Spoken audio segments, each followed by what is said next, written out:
Guayaquil con K. Yo soy Tepullica y esto es Calima de Ciudad. Un espacio donde la historia, la cultura y la memoria han decidido sentarse a tomar algo caliente para conversar. Desde la hemeroteca municipal hasta tus oídos, estamos aquí para moverte el piso. Con sangre caliente y memoria viva. Calima de Ciudad. Hola a mis queridos calimeños que me escuchan hoy en vivo. No puedo estar más emocionada por conversar juntos sobre una tradición espectacular y enternecedora, que cada vez que ocurre me emociona como si estuviera cantando el cumpleaños. Hablo de la tradición de echarle mierda a los precis, de protestar en grupo como si fuésemos uno solo en contra de las muchas injusticias del Estado ecuatoriano. Me pasa que a veces mis abuelos o mis tíos mayores me endulzan el oído diciéndome que en su niñez las cosas estaban mucho mejor y que el Ecuador en algún momento fue un lugar seguro y hasta chévere para vivir. La cosa es que tengo la teoría de que Ecuador siempre ha tenido problemas graves y que a veces creerle a mi abuelo que emigró a otro país de joven tampoco es muy confiable. Así que me puse a investigar, como siempre, a través de diferentes revistas que me encontré en el archivo de la biblioteca municipal, pero esta vez me enfoqué en el caricaturismo político. Así que, me di cuenta de un montón de cosas súper curiosas. Antes, me gustaría aclararles algunos puntos sobre el caricaturismo en general. La caricatura es un medio de representación gráfica, que encapsula opiniones, acontecimientos, personajes o instituciones, y le otorga a estos una apreciación crítica dependiendo del punto de vista del autor. En los medios de comunicación, las caricaturas funcionan como una reafirmación de las opiniones políticas del periódico. La caricatura, además, delimita lo político de lo no político. El lingüista neerlandés Van Dijk acota lo siguiente: la caricatura, como discurso verbal e icónico, comunica inquietudes y necesidades, y es parte de un proceso de representación social que requiere de análisis complejos en el marco de un contexto social. A veces, este análisis llega al marco temporal, ya que cada país tiene acontecimientos muy precisos dependiendo de la temporalidad. Nuestro programa abarca principios del siglo XX, así que saqué toda la info que pude sobre los issues políticos del país, con la intención de que de una vez por todas, al menos por un periodo de 14 años, entendamos qué pasó con la presidencia. Soy testigo de que en el colegio las clases de historia son súper raras y aburridas, así que la idea es que esto se vuelva un poco más dinámico, y esto lo voy a lograr a través de los chismes. Siempre es importante analizar quién es el que nos cuenta la historia, y hasta qué punto la opinión de quien la cuenta entra en discusión con la veracidad de los hechos. El Ecuador, entre 1920 y 1934, tuvo 12 cambios de presidencia. Algunos de ellos no gobernaron ni un solo año. Solo en 1932 hubo 6 cambios de presidentes. Por esto me encantan las revistas, porque son como viajar a las subjetividades de personas que estaban viviendo esta crisis, que a día de hoy sigue presente. Desde principios de los años 20, como he dicho en episodios anteriores, el Ecuador está en crisis. La escoba de bruja y la antracnosis, es una palabra difícil, disculpen, ¿ya? Destruyen una parte importante de los cultivos del cacao nacional, uno de los pilares de la economía. Guayaquil, como hablamos en el episodio anterior, lleva a cabo su rebranding y comienza a venderse para los extranjeros como la mejor ciudad del Ecuador. Por más que la mayoría de los guayaquileños no contaban con acceso a la educación o eran analfabetas. El 15 de noviembre del 22 mueren alrededor de 1.500 obreros que reclaman sus derechos en la masacre de las Cruces sobre el Agua. Este momento marca un precedente y una lucha inalcanzable por la parte de la clase obrera ecuatoriana por el reconocimiento de sus derechos civiles. Las revistas editadas y distribuidas por la clase proletaria y los partidos comunistas en el momento es algo que abunda en el archivo. Por mencionar y recomendar algunas que me parecen completamente y totalmente interesantes, podría hablar de La Aurora, que estuvo en circulación casi 20 años. La idea de la revista, además de publicar poesía o crónicas, también fue la de facilitar el acceso a servicios básicos a las clases más populares. El centro feminista La Aurora participó en las manifestaciones del 15 de noviembre. La caricatura, en este caso, fue el lenguaje utilizado por estas revistas para llamar a la reflexión y a la crítica política. Tanto así que 10 años después, en el año 1932, durante el no gobierno de Neptalí Bonifaz, directo de los corrales, sale el primer número de la revista Cocoricó. Cocoricó para mí es como ese pana tuyo que tú crees que está como muy chiflado, pero que de hecho tiene las ideas y los pensamientos más coherentes y fundamentados del mundo. Es un extremista, pero tiene razones para hacerlo. Esta revista, desde su primera edición, muestra su rechazo a Neptalí Bonifaz, un político peruano-ecuatoriano que se moría por ser presidente. Aunque las noticias dicen que no, pero yo estoy segura de que ese man se moría por ser presidente, en serio. Fue apoyado por el Partido Conservador en la Sierra en las elecciones del 32 y de hecho ganó con mayoría. Pero nunca llegó a la presidencia por la oposición de los grupos políticos de aquí de la costa, que aseguraban que no tenía la nacionalidad ecuatoriana. En agosto de 1932, la Asamblea decreta a Bonifaz que no puede ser presidente. O sea, dice como que no puedes ser presidente porque eres peruano. O sea, esta oposición funcionó. Mientras los quiteños respaldan al bonifacismo. Entonces, aquí estamos como en este dilema en donde la costa no quiere a Bonifaz, no quiere que Neptalí sea presidente por el hecho de que es peruano y también porque tiene estas tendencias de amar a los militares, la pena de muerte, un montón de cosas cuestionables. Pero los quiteños sí. Entonces así es como llegamos a la Guerra de los 4 días, donde hay alrededor de 2.000 muertes. Con caricaturas de Virgilio Jaime Salinas, Galo Galecio, otra vez, ¿se acuerdan de Galo Galecio que hablamos en Mosaicos? Y La Torre, Cocoricó no solo tiene los dibujos más icónicos de la vida, sino que también tiene el mejor diseño que me he encontrado en el archivo hasta ahora.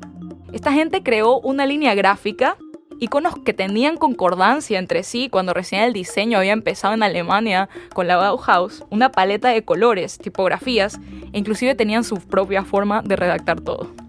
Les voy a leer el primer editorial, como siempre, publicado el 29 de abril de 1932. A ver, aquí les quiero hacer una especie de preámbulo antes de leer.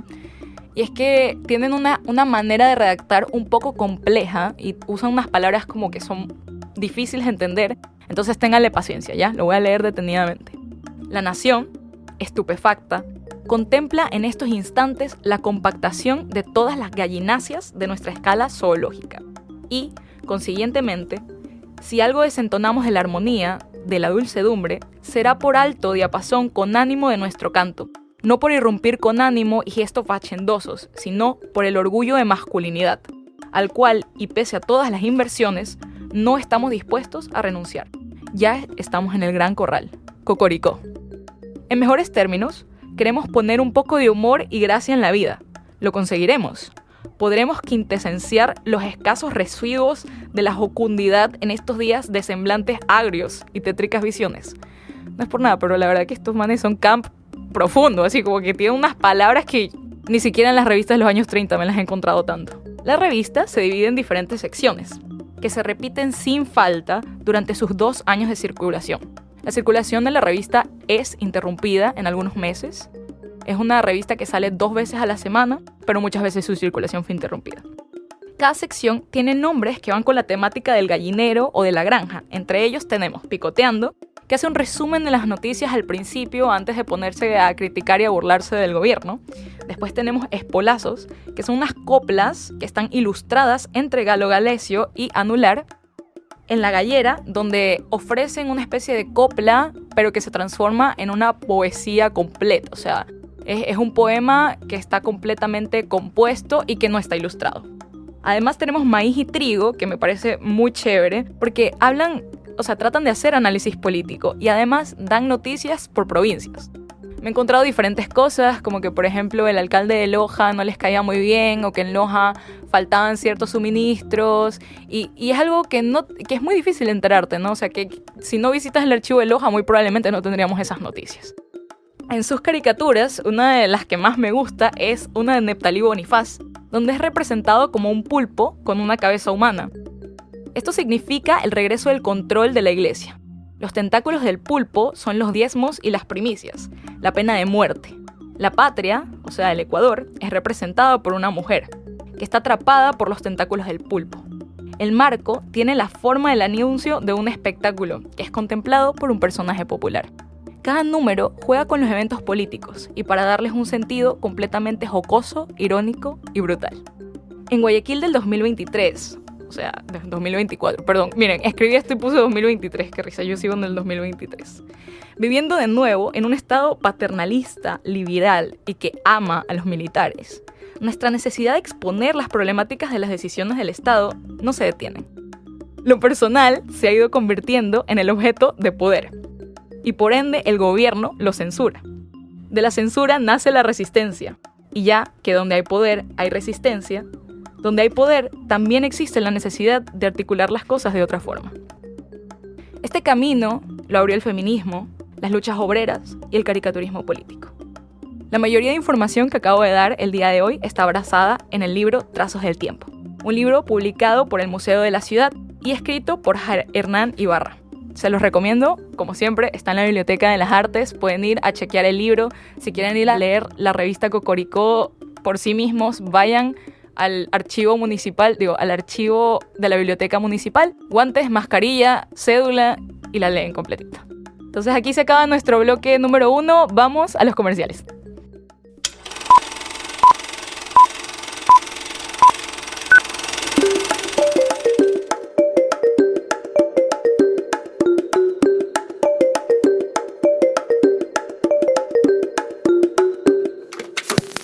Temperatura de 31 grados en Guayaquil, sensación térmica de 36. Comparado con la semana pasada, estamos mucho mejor. Algunos anuncios, letrazos, el día de hoy es la integración de la Escuela de Letras. Así que si quieres venir a pasarla bien, a hablar de literatura, intercambiar libros, te esperamos aquí desde las 2:30 de la tarde. Y además, como dije la semana pasada, el día de hoy, 17 de mayo, tú y yo y toda la U nos juntaremos a partir de las 4:30 afuera del Palacio de la Gobernación, en el primer plantón por Palestina para pedir un alto al fuego. Trae tus obras referentes al genocidio. Además, tendremos serigrafía gratis, open mic y un cacerolazo colectivo. Resistimos porque Palestina existe.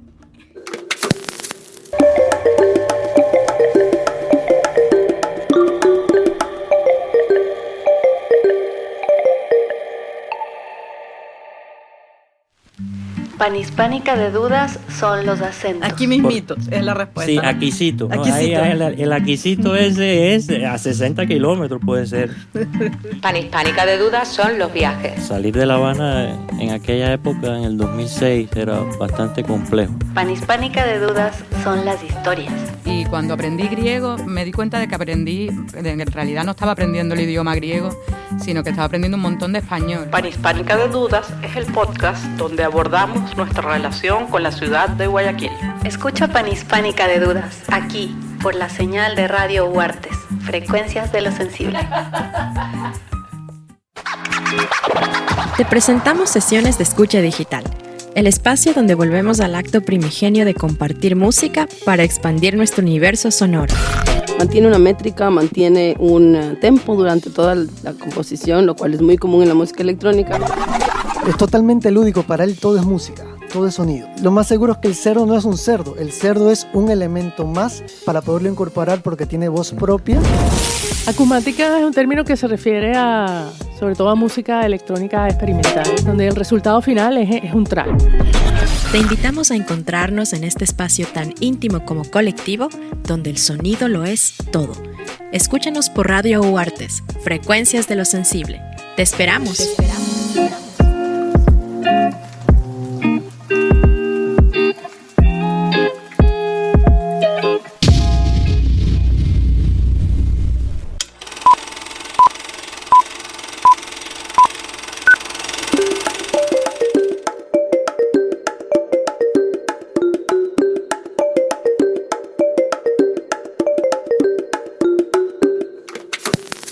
Y bueno, después de esa pausa comercial dinámica, divertida y acalorada, venimos al último bloque de nuestro programa, la entrevista.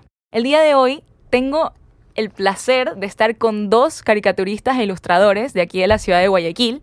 Tengo a Erika Coelho. Hola. Y a Lozano JPG. Hola, ¿cómo están? ¿Cómo están todos? Entonces, quiero que los dos se presenten, me cuenten y nos cuenten a nosotros, al público que nos escucha aquí, quiénes son, qué hacen, a qué se dedican y cómo ven esto del caricaturismo. Yo primero. ¿Sí?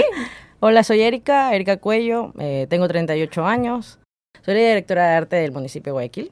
Actualmente comencé a trabajar desde los 19 años, hoy voy a cumplir este año 20 años en el mundo del diseño. Y he pasado por todo, dirección, branding, ilustración, que comencé por eso y la gente me comenzó a ver. Comencé a hacer flyers para bandas y ahora estoy dirigiendo el municipio en la movida visual, que es algo muy importante y algo que nunca lo pensé. Ahora que estoy haciendo, bueno, sigo haciendo mis proyectos personales, estoy pintando y por lo que creo que me vinieron a invitar acá, es cómo yo he usado las redes sociales, por lo menos, para mostrar mis carteles y ha sido como que una voz que llama la atención mucho. Okay. Entonces, en sí, yo no me considero caricaturista, pero hago cómics que hablan sobre mis vivencias, de la vida real. Y nada, sigo haciendo yo, aparte de mi arte, y aparte de mi arte, así también dentro de la oficina. Y ahí vamos. Ok, muchas gracias, Erika. ¿Tú? A ver, hola, ¿cómo están? Yo me llamo Juan Diego Lozano, soy ilustrador, director creativo y diseñador. Pero entonces yo me muevo un poquito más por el tema de la publicidad, todo el campo publicitario y todo ese tipo de cosas. Y en el tema de arte, de ilustración, pues considero que mi arte oscila un poquito en todo el tema de lo que viene siendo la salud mental. Entonces como que son uno de los temas que más voy a llegar a tocar siempre, porque opino que, no sé, se nos está olvidando muchos casos que están pasando actualmente con los jóvenes, supongo.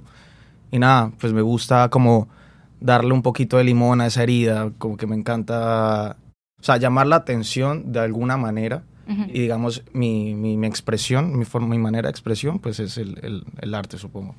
Igual hemos estado hablando aquí sobre cómo también la caricatura hoy en día, en 2023, que tenemos una cultura netamente visual y que está anclada como a las redes, a mirar cosas todo el tiempo que nos entretengan. O sea, es como que todo el mundo tiene un poquito de déficit de atención ahorita. En los medios de comunicación cambia, ¿no? La manera en la que se maneja el caricaturismo ahorita en los medios de comunicación es muy diferente porque se ha pasado mucho a lo digital. Entonces, ¿ustedes qué creen que propone el caricaturismo, o en este caso para ustedes el diseño al que ustedes dos se dedican, en la publicidad, en el ámbito político hoy en día? ¿Y ustedes creen que de alguna forma se ha expandido el término? Bueno, ahora hay más gente que con esto de las redes sociales ha mostrado su trabajo. No tiene que pasar por una radio, por un diario, por un filtro. Actualmente, para mí, los diarios están como, bueno, esa famosa pauta, como le dicen, y está más arraigada al oficialismo. Pero hay uno que otro que va despuntando para el otro lado, y ahí es cuando comienzan la gente dice, ¿eres del otro lado? ¿O eres de izquierda? Claro. ¿O eres comunista? O algo así. Entonces yo creo que no va por ahí. El caricaturista, como le quieren decir, o el ilustrador editorial también tiene, por algo él está trabajando, creo que por sus propios ideales, creo yo. Bueno, a veces Bonil, hablando de uno de los más actuales, o sea, más famosos para mí, él a veces sale con cosas que la gente lo cuestiona. Entonces yo creo que es algo propio. No creo todavía que puede ser pagado, porque igual es el arte. Ok. Pues, ¿qué te dijera yo? Un poco desconocedor del tema político, se podría decir artístico también hablando, porque una de las cosas que alcancé a leer mucho de los temas que quieres llegar a tocar es en qué momento viene la ilustración o el cartoon a ser una voz en todo este tema político, que siempre se ha visto. Yo puedo dar un ejemplo que conozco, que digamos es Matador, que es uno de los ilustradores de Colombia más, que la gente lo conoce más por su tema político. Pero aquí tienes que entender algo cuando te metes con la política. Primero, yo personalmente trato de estar un poquito alejado del tema de la política en mi ilustración. Cuando veo que pasa realmente algo que, wow, en serio es el colmo que esté pasando este tipo de cosas, como que ahí sí me meto. Pero procuro estar por fuera. ¿Sabes por qué? Por el miedo. Siempre va a haber miedo. Matador es un tipo que está... que no tiene miedo. No, el tipo nadie sabe dónde vive, el tipo está yo no sé en dónde, exiliado, o sea, le toca. Porque el tipo es de los que habla de Uribe, de los paracos, de los asesinatos, de las vainas, y le da durísimo a todo el mundo. Claro. Entonces, si me entiendes, es el estilo de vida que tú manejas para llegar a hablar de la política con tu ilustración. Y si tu estilo de vida ya te quieres arriesgar y decir, puta, tengo esta voz, sorry por la palabra, no se puede decir. No, tranqui. Sorry. No hay problema. Y sí, es como que ya tú tienes la responsabilidad de lo que estás diciendo, mucha gente lo va a ver, van a haber muchas decisiones divididas de lo que estás diciendo y Y más cuando es un tema político que, puta, nos afecta a todos, pero al mismo tiempo es como que realmente, o sea, sí, afecta mi estilo de vida. ¿Qué tanto me afecta a mí para yo sacar un sentimiento y dedicarle una ilustración a ese tipo de cosas? A mí, como también ilustradora un poco de redes y de tratar también hablar de política, que es algo que me gusta hacer mucho en mis redes, me parece muy interesante esto que dice Erika de también de que ahora en este momento los ilustradores usan sus opiniones. O sea, no dependen de por ejemplo, de un partido, ¿no? Si no ilustran para un partido, digo, no dependen de un partido, de un medio de comunicación, sino que ellos mismos, de alguna forma, son como su medio y por eso hay como tantas opiniones, ¿no? Yo soy arriesgada, la verdad. Sí, sí lo he visto. A mí no, mi propósito como diseñadora, hay muchos diseñadores que lo único que quieren es el like, ¿ya? O no sé qué, o no sé cuánto, qué sé yo. La fama, que eso es algo que cuando te ven, a mí me invitan a los eventos, a las bienales. Yo quiero ser como tú, no sé qué, no sé cuánto. Pero tú no tienes un propósito social. Yo creo que el diseño comenzó en eso. Claro. ¿Ya? Desde la guerra, obviamente la Primera Guerra Mundial, la Segunda, había la propaganda. Se comenzó a expandir todo eso. Y ahora nosotros, lastimosamente, se están perdiendo las costumbres. O sea, todo esto, te digo en mi caso, para mí mi propósito es dar un mensaje a la gente que no tiene la voz. Yo tengo el privilegio de tener una gente que me escucha y son gente, son estudiantes o gente grande que puede decir, ¿sabes qué? Esta man puede ser que me está removiendo algo en mi cerebro, en mi sentido común y pongo a leer. Yo cuando hago mis ilustraciones, bueno, a mí hasta me han seguido policías.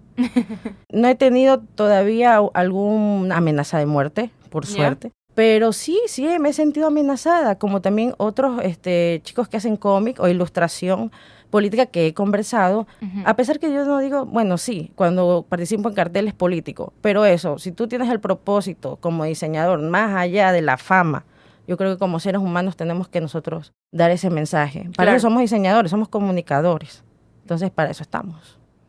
Igual hay comunicadores de todos los sentidos, ¿no? Sé, porque hay muchas depende. problemáticas en el mundo, no solamente la política. Sí, igual, o sea, estamos hablando sobre esto también en el bloque informativo un poco como también como esta política, el concepto de lo que es político ahorita, también es algo que un poco ha llegado a legitimar el dibujo y la caricatura. Entonces, lo que tú hablas de la salud mental es un tema político, es un tema de salud pública.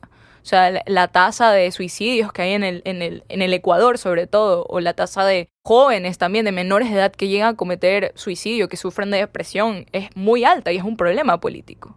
Entonces, como ilustradores, ¿no? Como diseñadores también, ¿qué elementos visuales utilizan ustedes para traducir sus opiniones, ¿no? Cuando tienen esta tarea de ilustrar una opinión de ustedes, ¿cómo es el proceso de decir, ok, esta opinión que tengo la voy a llevar al papel y la voy a llevar a que la gente la entienda también?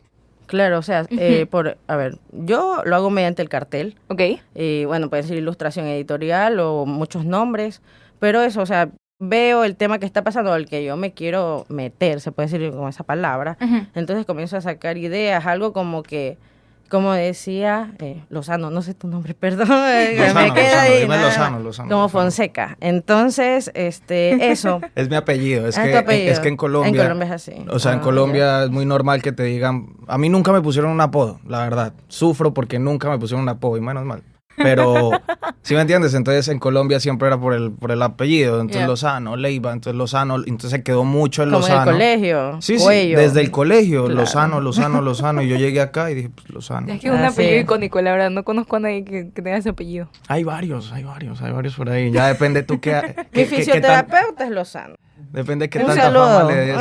Un saludo al fisioterapeuta. Así es. A mi primo. Entonces eso, yo creo que el cartel para mí, como también es bastante, se puede decir como el arte mismo, que no es para todos, ahí tienes tu camino como las redes sociales o alguna página. Luego con eso, y también cuando yo hago mis obras, yo siempre voy con un respaldo, no es que digo de loca, yo pienso así y así es, no. Yo siempre tengo un respaldo en medios de comunicación y los más importantes, no para decir, no, el universo es tal y cual, ay no, la radio la calle es así. No, yo te lo digo porque está escrito, porque está dicho, porque hay videos, porque hay un hecho. Okay. Entonces yo hago ahí mi trabajo como diseñadora, como doy ese mensaje para esa gente para que se le dé esa cachetada, se puede decir, a la realidad, que me gusta darlo. Y sí, también juego bastante con la inteligencia de la ciudadanía, cuando pasa y no sé, la gente hace lo mismo, entonces ahí yo comparto uno de mis carteles. Ahí está el pendrive de 0 KB o cosas así. Okay. Entonces siempre uso eso, ese es mi respaldo para que no piensen, ahí está mal, solo poner lo que piensan. No, nada que ver. Así como se queja por quejar, exacto. Así como hay gente como yo, lastimosamente somos pocos los que pensamos a veces distinto a lo que está bien visto, la heteronorma, tantas cosas. Entonces ese es como que mi proceso más o menos. Okay, para decirle, ¿sabes qué? Esto no es de loca, es la realidad. Y sí, eso de la cachetada a la persona es como, lo entiendo completamente. A mí también, yo también siento que es un poco violencia. Como yo lo siento como un acto un poco violento de mi parte, porque es como salir de la burbuja, claro, perdóname. Hay unos momentos en los que uno simplemente solo quiere decir, bueno, ¿qué hago? Tengo que hacer algo, no me puedo quedar callado respecto a esto. Tú ves todo el tiempo lo que está pasando en la ciudad. Ese sentimiento es el que te hace crear. Es que de hecho, así es como nace. Simplemente es esa injusticia, como esa impotencia, tú decir, no puedo hacer nada, no me voy a hacer un letrero y me voy a ir a caminar yo solito, ¿sabes? Difícil hacer una revolución, o sea, todo ese tipo de cosas pasan por la cabeza de uno. Y te puedo dar como rapidito el ejemplo, cuando pasó el tema esto de toda esta película que se armó de los ladrones que entraban a Telemazón, perdón, a TC, bueno, pues es una película armada. Eso parece una película, te lo juro. Y mira que lo estaba viendo desde otros ojos porque estaban en ese momento. Ese día tenía mis 2 tías de Colombia acá y ellas viajaban ese mismo día. Imagínate. Pues pasa al eso. Lado de TC, a las 3 de la tarde llegan todo rápido en el carro y como que, ¿qué pasó? No, pon TC, y veo TC, esa mierda ahí en vivo y yo, ¿qué es esto? ¿Qué está pasando? Entonces yo como que, me dio impotencia, me dio miedo. Y después me tocó salir a las calles a irlas a dejar a mis tías. Entonces anduve, claro, con mi papá como que no, todo bien, no pasa nada. No sé. Entonces así es como empezó el proceso creativo, indirectamente. Entonces las calles vacías, todo el mundo, nadie, todo el mundo encerrado. O sea, se veía súper postapocalíptica esa vuelta. Claro, sí. Y las dejamos en el aeropuerto, todo bien. Cuando yo llego a la casa, yo digo como que esto no está bonito, esto está feo. Siento que y aquí nace la vaina de que ahí encuentras el mensaje por el cual tú lo vas a comunicar. Esa es parte de mi proceso. Claro. Entonces muchas veces yo tengo el mensaje o un juego de palabras que se me ocurren en ese momento y ya basado en eso es que diseño. Pero en este caso fue una niña que es psicóloga. Ella puso como que el enfrentamiento armado puede afectar su salud mental. Y entonces yo como que vi eso, dije, está chévere, pero le falta esa cachetada al final. Ahí entonces, fue que hiciste como cóndor, ¿no? Ajá, sí. Exacto. Pero entonces todo es basándose primero del texto, de la idea. Ahí es cuando aterriza realmente la idea. La idea no la aterrizas dibujando. O sea, en mi caso, no la aterrizo dibujando. El dibujo es simplemente el complemento de realmente el verdadero concepto, que eso es lo que vuelve más especial. Creo que eso es algo que a ti también te pasa, ¿no? A través del cartelismo, como que siempre está esta idea de que el dibujo solamente es una forma de adornar un pensamiento, o de sintetizar un pensamiento, pero es algo que tiene muchas cosas por detrás. Y de hacer llamar más la atención tu pensamiento, ¿sí me entiendes? Para mí es más llamativo ver una ilustración del carajo, como un carrusel de ilustraciones chéverísimas hecha cómic, que ponerme a leer un texto de una niña que estaba quejándose, como que... Y también una imagen también puede revolver bastante sentimiento. Por ejemplo, yo hice un cartel sobre la inmigración. Y que salió un cóndor volando de la bandera del Ecuador. Y me escribió full gente que ni me seguía. Entonces, por ejemplo, cuando me siguen a mí, piensan que es una página política. Y no, soy una diseñadora gráfica que usa este soporte. Y es más, es el que tiene más likes. Cuando subo mis logos, nada, ni bola le paran. Pero subo un cartel, la gente, me salen las lágrimas. Política mueve masas. Claro, no, es más allá de la política, claro, es la opinión de cada... A veces la gente quiere saber lo que piensa la gente. O sea, debe haber menos gente tibia para mí.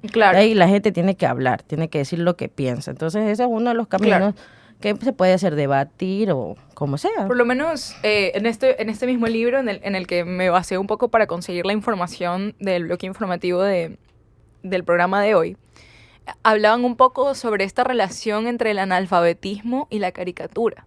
O sea, que en ese momento, por ejemplo, en 1932, que empieza a salir Cocoricó, que ya las caricaturas, el humor, la risa, es una forma también de educar a las personas, y no solo de educar, sino de argumentar. O sea, realmente hoy en día hay full gente que por ver un meme o por ver, algo jocoso, algo que tiene un catch, ya cree que sabe los argumentos. Entonces, es como también este cartelismo o la caricatura es un arma que se mete en la mente de las personas y los hace también aterrizar sus propias ideas. Y es muy loco, o sea, como las personas a veces, dependiendo de cómo tú digas algo o ilustres algo o pongas algo, las personas se van a forjar una opinión personal. Entonces es muy loco como también esta cosa de la comedia, de la risa, del humor, de la ironía, de alguna forma también forman la identidad de una nación, ¿no? De un país. O sea, es una sátira. Sí. O sea, yo comencé leyendo Matt, no leí, Pancho Jaime. Uh-huh. Yo vi mi primera Pancho Jaime porque lo compraba en mi casa, lo vi por equivocación. Pero obviamente Pancho Jaime es otro nivel, claro. Pero tenía el mismo concepto que era un grito hacia las políticas oficialistas de ese momento. Okay. Pero por ahí va. Ya hasta se me perdió lo que iba a decir, pero ahí estamos. Muchas cosas que tengo en mi cabeza. En esta relación entre lo personal y lo político y el poder y la resistencia, ¿ustedes creen que, o sea, cómo esta línea se va perdiendo, ¿no? ¿Desde qué lugares, o sea, desde qué punto ustedes enfrentan su obra y su discurso personal hacia lo político? Me estabas comentando sobre esto de la heteronorma, por ejemplo, y creo que eso es algo muy grande en tu perfil, o sea, como el hecho de que perteneces al colectivo LGBT es muy importante. En el caso de Lozano creo que también es como importante esto de la salud mental. Entonces, pero ¿qué más? O sea, ¿cómo vivir estas realidades distintas también hacen que ustedes vean la política de otra forma, ¿no? Claro, o sea, todo lo personal es político y cada quien ve cómo discerne ese concepto. Claro, Lozano, por ejemplo, habla de la salud mental. Yo también hablé de la salud mental. Todo lo personal es político. Todo lo personal es político. Yo comencé con eso cuando salí del closet. Uh-huh. Yo lo hablé, lo dije, me costó bastante salir del closet también. Entonces, yo también hacía ciertos cómics hablando sobre eso, pero la gente no entendía bien, solo la gente que me conocía cercamente. Okay. Entonces todo eso lo llevé después a otro lado con el cartel político o las cosas así, pero siempre cuento mis vivencias a veces en las redes sociales. Okay. Lo que me pasa o lo que yo viví, para que no sé, por lo menos en mi generación, yo ya voy a ser una persona de 40 años, mi generación fue la última que se aguantó mucho estando en el closet. Entonces claro. Yo sí quisiera que a ningún pelado o pelada le pase lo mismo que a mí me pasó. Uh-huh. Por miedo, sí, simplemente por miedo, por no hablar y quedarse callada. Pero por ese mismo miedo yo lo transformé, se puede decir. Como yo hablé una vez en una conferencia en la SPOL, que todo lo que yo callé yo lo comencé a decir de otra forma, sino que diseñando, ilustrando, haciendo carteles, okay. Dando un mensaje. Y yo creo que lo mismo, o sea, si un diseñador tiene o artista tiene no sé, esa meta que es más como que pensar en el colectivo, porque ahora hay que pensar en el colectivo totalmente, claro. Uh-huh. No en el individualismo. Creo que por ahí vamos bien. Vamos bien. Más o menos. Pero es así. Ahí voy soltando. Ahorita claro. Estoy todavía ahí pensando qué puedo decir, porque es una pregunta muy difícil. Claro, sí. La verdad, sí. Es bastante... Es tan difícil que quiero que me la repitas otra vez. Así es. Yo también me quedé así, a ver qué estoy hablando. O sea, ¿en qué punto, o sea, cómo ustedes ven su obra ya un poco, ¿no? Como desde qué lado tú, como ilustrador, formulas tu obra. Porque hay cosas, obvio, que repites, ¿no? O sea, como que, por ejemplo, si tú vas al perfil de Erika, o vas a tu perfil, o vas a mi perfil, vas a encontrar ideas diferentes, maneras de hacer las cosas diferentes, pero que igual tienen una especie de hilo, ¿no? Un hilo que conduce todo, ¿no? Sí, claro, es una especie como de historia personal, ajá. De vivencias, y que lentamente se vuelven un fanzine, y así claro. Lentamente todo este tipo de cosas empiezan a conectarse y indirectamente no te das cuenta, wow, ya tienes como una historieta gigante claro, de tu último mismo. Año, no sé. Ajá. Y digamos, hace 3 días vi esta película que se llama Persepolis, ¿ya? Que es una película animada, es una película excelente, buenísima. Uh-huh. Marjan, no me acuerdo el apellido, Marjan, bueno, eso, Marjan Strapi, mi amigo conocedor. El camarógrafo conocedor. No, pues imagínate, bueno, igual son unos contextos, ¿no? Iba a dar contexto de por qué vi esa película. ¿Ya? Bueno, el punto es que la empecé a ver. ¿Ya? Marjan Strapi, ella, obviamente, si lo miras desde los privilegios, sí te puedes dar cuenta que ella, pues, tuvo los medios, ¿cierto? Ella no fue de bajos, de un estrato bajo, pero todo esto habla de todo este problema del Islam y de toda esta cultura por allá. Y entonces todas esas historias y vivencias, ella las fue haciendo cómic. Entonces eso empezó haciendo un cómic y después se volvió en una película que ella misma la dirigió. Muchos temas de acá, obviamente porque es lo que ella está viviendo en ese momento, desde pelada, viendo cómo la cultura se empezó a cerrar, cómo el tema de las guerras, cómo los dictadores hicieron que en esa época tú te das cuenta que los temas de conversaciones en una mesa, llegaban los amigos a conversar, no era como que acá tú llegas y qué más, y el trabajo, sí, tú no hablas de política. Y de hecho, el comentario de ahorita es, prefiero ni hablar ni de política ni de religión, porque son temas que es como que, ¿para qué nos vamos a poner a pelear si estamos en un momento de compartir? Claro. En esas épocas, que es lo que se mostró pues en el cómic y en la película, se sentaban y como que, bueno, comunistas, socialistas, soy comunista y mi tío era comunista y me encantaba porque mi tío me contaba que peleaba por esta cosa. Y todo esto lo cuentan en la película. Entonces ver como una niñita tan chiquita, las ideologías de sus familiares se van pegando, se van arraigando. Y más que todo cuando es un tema político, en este caso pues comunistas, y cómo los mataban a los comunistas, como todos, desde niñita, ya la niña estaba leyendo Marx y cosas así. ¿Ya? Pero entonces era la vivencia de ella por medio de la política. Entonces, cuando yo hablo de mis cosas, es porque en muchos casos a veces no tengo la respuesta de lo que me está pasando, ¿sabes? O sea, en tu obra buscas hacer preguntas. Por supuesto, siempre. Entonces, cuando me pasan tipo de situaciones... que es como una especie de catarsis, como de tener ese sentimiento, no poderme sacar ese sentimiento de la cabeza, pero al mismo tiempo yo digo como que, el psicólogo está muy caro, ¿no? ¿Sí me entiendes? Como que no me voy a ir a meter a hacer fila por allá, quién sabe a dónde, para ir al psicólogo. Entonces empiezo a ver estas falencias y yo es como que, pero necesito sacarme esto de alguna manera.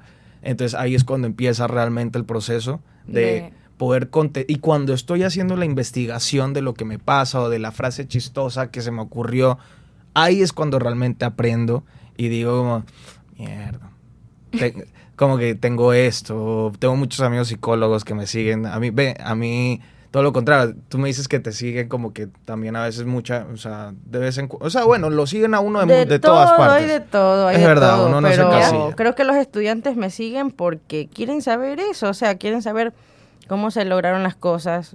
Por ejemplo, o sea, los diseñadores en sí casi no muestran mucho su trabajo porque es el portafolio que vas a entregar a una agencia. Pero cuando ya conviertes ese tipo de cosas a algo más que se ahorita más tuyo, más claro, con un statement propio y vas, ¿sabes qué? A mí me pasó esto y todo convertido ya en un idioma, así, en un propio lenguaje visual, que eso es lo que yo hice. Claro. Yo hice eso. Mediante mi vida, mis vivencias, mis cosas, lo que yo pienso, lo que yo recibo de los medios, a veces tengo que apagar los medios porque en sí yo trabajo en dirección de comunicación, me voy a enterar igualmente, pero es demasiado. Y obvio, por salud mental a veces le bajo las revoluciones. Pero así como hablaba Lozano, hay muchos historietistas. Joe Sacco era un cronista, él siempre hace crónica. Creo que no me acuerdo a qué lugar se fue, pero esos países así, del Islam, estuvo en guerras, creo que estaba en una guerra de Palestina, y entonces él dibujó todo lo de la guerra de Palestina. Tenemos a Power Paola, que también hizo, ella es colombiana. La amo. Sí, Power Paola es increíble. La amo. Ella, toda su obra es su Power vida. Paola. También la quiero mucho. Sí me conoce, así que sí me ubica. Saludos a Power Paola. Saludos, Power. Gracias. Si está viendo esto, TQM, me encantó. Virus Tropical, gracias. Sí, toda su obra es sobre su vivencia, sus vaciles. Claro. Con quién estuvo, con quién no estuvo. Como ella como una persona, ella recibió eso de la guerra, de esa época de los 80 de Colombia, que fue lamparísima, que hay tantas cosas que se dicen. Claro. Obviamente yo no soy colombiana, me puedo equivocar en lo que digo, pero hay tantas cosas que se dicen y se dicen en su obra, en Virus Tropical, por ejemplo. Entonces, yo creo que puede ser que la vida de uno es parte fundamental para una obra completa y que sea, no sé, enriquecedora para las otras personas que te lleguen. Y por ejemplo en estas revistas que vemos aquí en el programa también hablamos un poco de esa subjetividad, ¿no? Porque por lo menos en estas revistas siempre encontramos cosas que son publicaciones independientes, o sea, es como el Instagram de 1930, literalmente, o sea, habían revistas de gente que era así súper comunista y después estaban revistas así que era gente de la iglesia, así como que Pero Dios te tú no salvará. ves gente de, perdón que lo diga, tú no ves a un man de derecha haciendo cómic. No lo sé. Interesante. Entonces, como que, por ejemplo, Kino tenía su lenguaje, Kino no, ahí está él. Kino no usaba su vida propia. Te amo, Kino. Yo sé Sí, que ya Kino, no estás vivo. Ya no estás Kino vivo, no sí. usaba Ya morí. su vida propia, pero hizo un personaje increíble que fue Mafalda y hizo también sus viñetas. Claro. Que a mí desde el colegio me enseñaban a analizar esas viñetas y era el deber.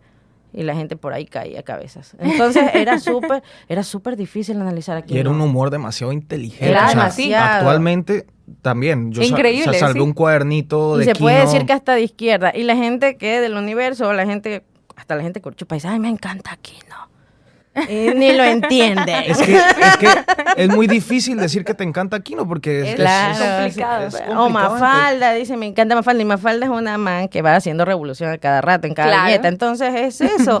La gente a veces no entiende mucho. A veces hasta puede ser. El arte. Y es complicado. incómodo el arte. Para o sea, no quedar mal. Pues es que eso es lo chistoso de Kino. Ajá. O sea, yo creo que él también, la risa del man, es como se caga en toda la gente que no le entiende, ¿sabes? Claro, él claro. sabe el mensaje que está queriendo dar. Claro. La sátira y todo ese tipo de fuck you, muérete, ¿sí? Pero entonces, al mismo tiempo, no mucha gente le entiende. Solamente como lo que tú decías del tema de derecha, como que... Y es verdad, como que yo no puedo decir derecha, izquierda, pero al mismo tiempo yo puedo decir que yo sí quiero... A mí me molestan muchas cosas que están pasando en la derecha. Ok.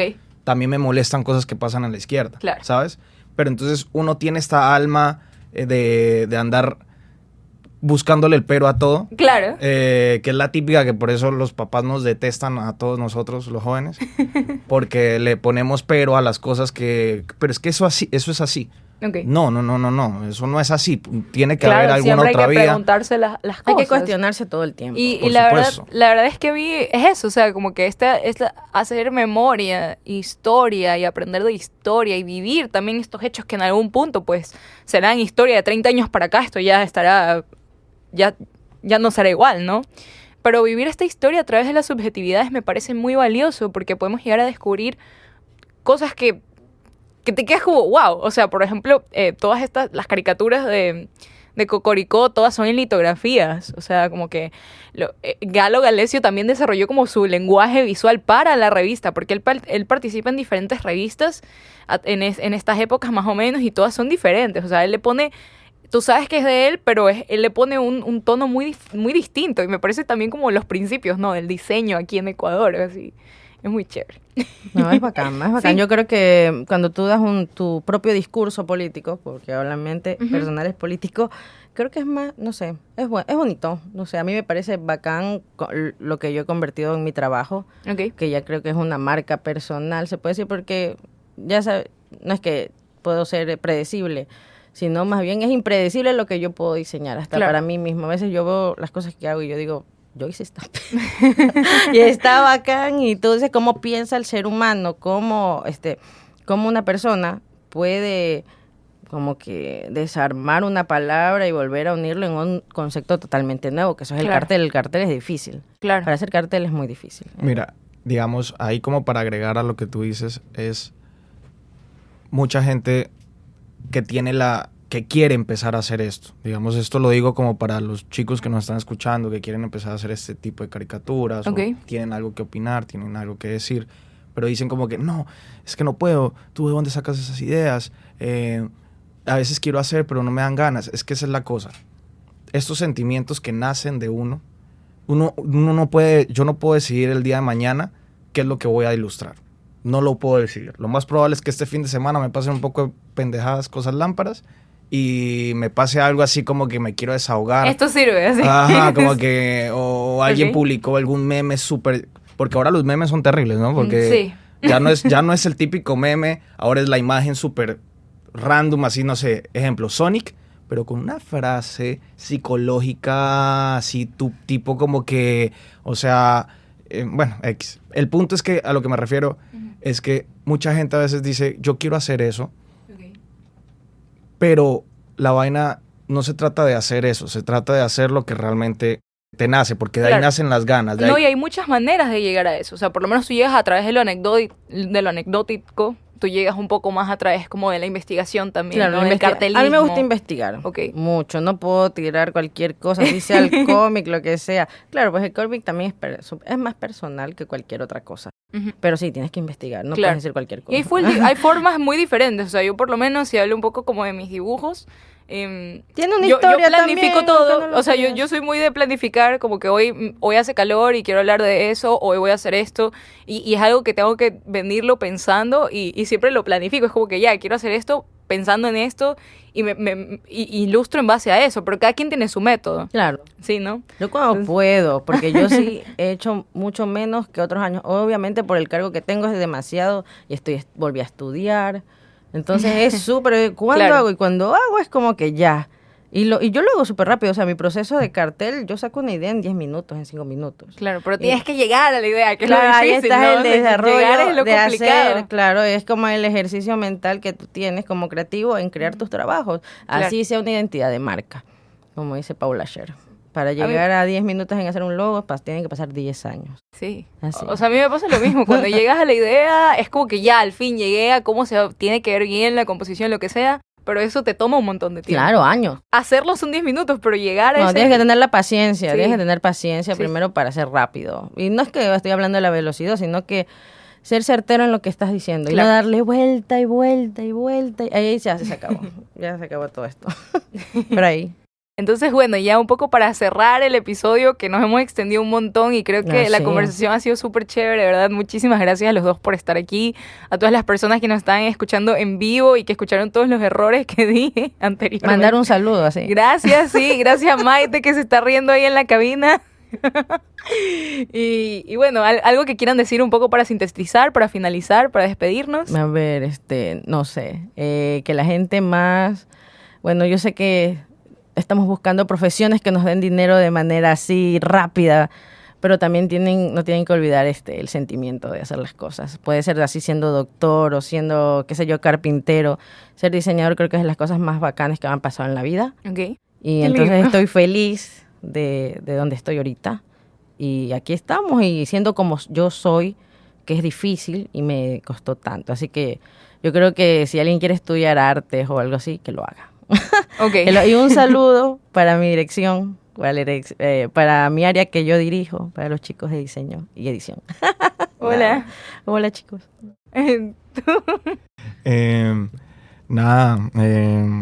Me gustaría decir que para el que me estoy oyendo puede parecer abrumador todo el tema de las redes sociales, puede parecer abrumador todo lo que está pasando en tu país, puede ser abrumador muchas situaciones sentimentales que estés pasando por este momento y nada, puede ser muy abrumador también vivir con tus papás. Si me estás escuchando, si sigues viviendo con tus papás o si no, X. Toda la vida puede ser realmente abrumadora, pero todo va a mejorar, la situación va a cambiar de todos. Todos vivimos siempre en un ciclo, hay que recordar siempre eso. Todas estas emociones de hacer cómic, hacer cartoon, lo que sea, es porque uno está montado en una gran montaña rusa, literalmente. Okay. Y entonces subimos y bajamos y esto es una cosa loca de emociones. Claro. Y venimos aquí a la tierra a sufrir, por no decirlo así, ¿no? Entonces, amiga, amigue, todo lo que, como se diga, a todas las comunidades, pues, sí les quisiera decir como que todo va a mejorar. Ese es como mi mensaje, más que todo, de que no estás solo. Cuando creas que realmente te sientes realmente como que estás abandonado hasta por Dios, pues no lo estás. Solo ponte mejor las gafas, aprende a mirar mejor las cosas, las situaciones de tu vida y aprende a querer más esas cositas bonitas que te pone la vida, apreciarlas un poquito más de lo que ya lo aprecias en este momento. Y ya, nada, un saludo a mis amigos y nada, y ya. Muchas gracias a los dos por venir, por todo esto que hemos conversado. Otra vez, gracias a todos los que nos escuchan. Gracias a ti. Y a la universidad también. Sí, gracias a Radio Uartes, que también está, no sé, apoyando toda esta movida de la radio, me encanta.